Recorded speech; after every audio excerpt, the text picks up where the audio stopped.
کہ اب بسنت کیونکہ واپس آ رہی ہے تو کیا یہ انٹرم ڈیسیجن ہے کہ فی الحال جو ہے ہم ٹیسٹ کرنا چاہ رہے ہیں کہ کس طرح جاتا ہے، یا بس اب یہ ڈیسائیڈ کر لیا گیا ہے کہ اب بسنت ہم نے منانی؟ نہیں، اس طرح تو نہیں، لیکن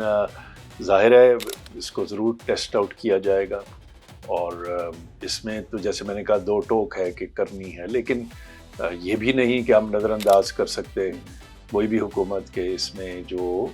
اگر جانیں جو ہیں ضائع ہوں، وہ جو چیز چلتی آ رہی ہے وہ اسی طرح رائج رہے. تو اتنی ساری جو محنت، اتنی ساری registration, checks, controls, S O Ps کیے گئے ہیں، تو اسی وجہ سے کیے گئے ہیں کہ اس کو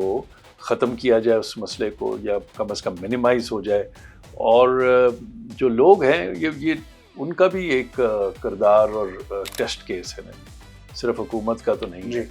تو ہمیں، کیونکہ ایک سوشل فنکشن ہے، سماجی چیز ہے، عوامی چیز ہے، ہر گھر پہ تو ایک سپاہی نہیں بٹھایا جا سکتا. تو لوگوں کو خود ایک، میں یہ کہتا ہوں کہ ان کو نیبرہڈ واچ کا جیسے کانسیپٹ ہوتا ہے کہ ہر شخص اپنے نیبرہڈ کو دیکھ رہا ہوتا ہے، خود واچ مین اور گارڈین اور ویسل بلوور بنتا ہے. تو اسی طرح ہمارے شہریوں کو بھی چاہیے کہ وہ صرف اپنا ہی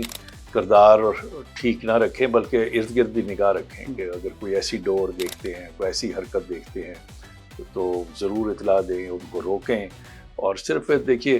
ایک پتنگ کو بو کاٹا کرنے کے لیے آپ لوگوں کی جان سے کھیلیں اور پھر پورے تہوار کو ختم کروا دیں، یہ بہت بڑی جہالت ہوگی.